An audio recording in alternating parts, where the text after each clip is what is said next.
khususnya di masyarakat bebas. Ya.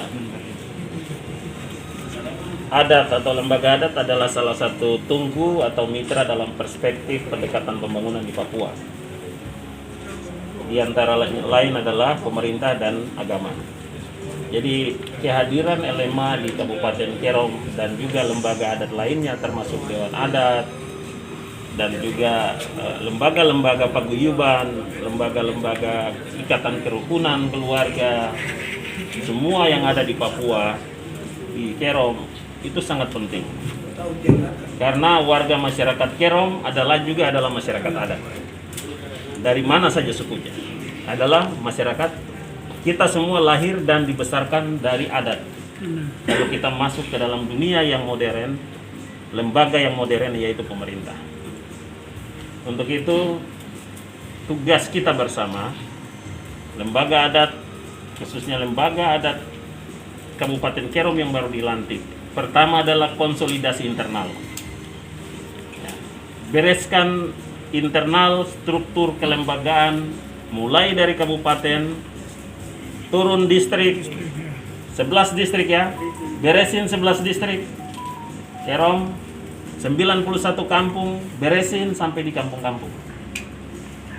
Buktikan kepada kita semua masyarakat Kerom bahwa LMA memainkan peran penting dan strategis dalam mensejahterakan, mendamaikan, merukunkan, menyelesaikan semua persoalan yang terkait dengan adat.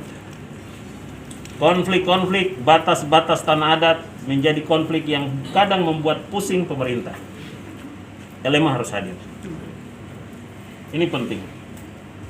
Termasuk hari ini kesulitan ekonomi masyarakat adat. LMA harus hadir dengan caranya untuk membantu memulihkan keadaan ekonomi masyarakat adat. Tentunya lewat komunikasi dan koordinasi dengan semua pihak, termasuk pemerintah daerah. Saya pikir itu. Terakhir, andalkan Tuhan di dalam setiap rencana dan pekerjaan LMA Kerom. Demikian. Salah satu kewajiban atau fungsi dari Dewan Adat ini kan untuk menjaga kekayaan alam Papua. Tapi belakangan ini dan kita ketahui bersama begitu banyak persoalan-persoalan terkait hilangnya baik hutan-hutan maupun rumah-rumah. Mungkin bagaimana? Ada pesan khusus untuk LMA? Ya, baik. Terima kasih. Masalah hak masyarakat dari tanah Papua itu pertama mulai dari pemerintah dulu. Kalau pemerintah itu membina masyarakat, maka masyarakat wajib pasti akan melaksanakan. Karena roda pemerintahan itu tidak membina masyarakat, maka masyarakat juga tidak akan jalan, akan kocar-kacir juga sama. Nah, dengan adanya pelantikan hari ini LMA Kabupaten Kerom, Adik Bupati sudah disampaikan bahwa hak-hak atau kewajiban LMA harus menjalankan. Nah, ini satu contoh Bupati.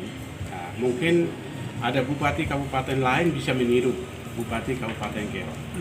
Bahwa kami lembaga adat Provinsi Papua menilai bahwa lembaga adat yang selama ini pembinaan beberapa kabupaten kurang.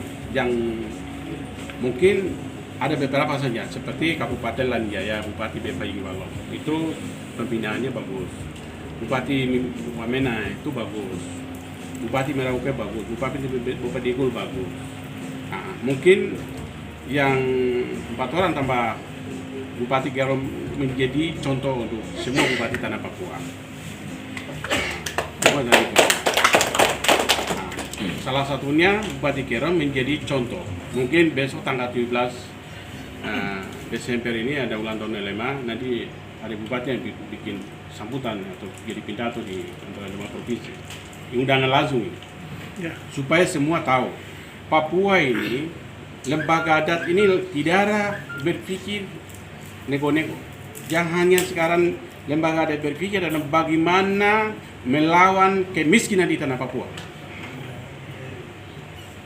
Dari itu ekonomi dan ketertinggalan, dan LMA Papua sangat mendukung 100% kepada pemerintah untuk mengawal.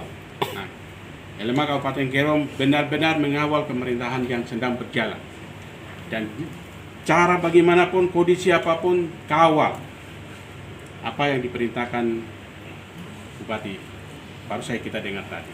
Harus penataannya lebih baik, pengurus lengkap baik-baik, polisi adat Satgas jaga pos-pos adat baik-baik, hak wilayah diselesaikan. Kami lembaga adat Provinsi Papua akan membackup penuh 100% kepada Kabupaten Kerong, bukan saja untuk pengawalan, untuk pembangunan pun kami akan melibatkan semua dengan cara apapun kami akan turun tangan. Dan harapan saya Kabupaten Kerong adalah sebagai cahaya atau terang semua tanah Papua. Itu pegang kata ini. Harus jadi contoh adat di tanah Papua mulai dari Kerong. Pak Ketua, selain Bapak Elena kan ada juga lembaga adat lain. Kira-kira pesan dari Pak Ketua agar tidak ada tumpang tindih dalam menjalankan fungsinya di lapangan seperti apa? Kalau lembaga adat sekarang ini, kita bicara dengan konsep Negara Kesatuan Republik Indonesia. Lembaga itu mulai dari pemerintah membina, berarti pemerintah melihat harus sesuai dengan aturan yang berlaku ADRT. Karena sudah kita nanti ada masalah.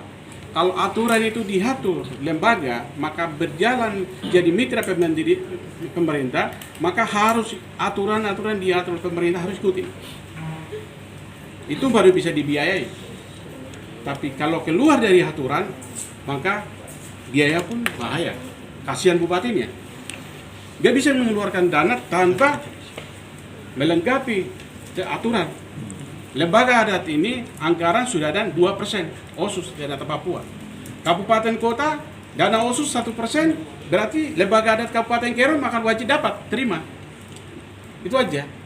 Tapi lembaga lain lihat ada nomenklatur atau tidak. Kalau tidak, kasihan bupatinya. Tapi atur baik-baik. Itu aja. Semua adat itu diakui, dihargai. Tapi lebih baik masuk di bawah lembaga adat supaya lembaga adat bagi mereka. Seperti Odoapi, Odofolo, lembaga adat itu bisa bagi mereka bisa. Supaya dia jadi masalah. Karena di situ menyangkut pelaporan. Jadi saya Ketua Lembaga Provinsi Papua sampaikan sesuai aturan yang ada.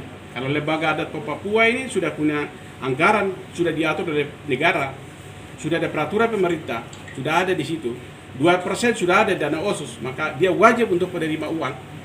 Sudah ada aturannya.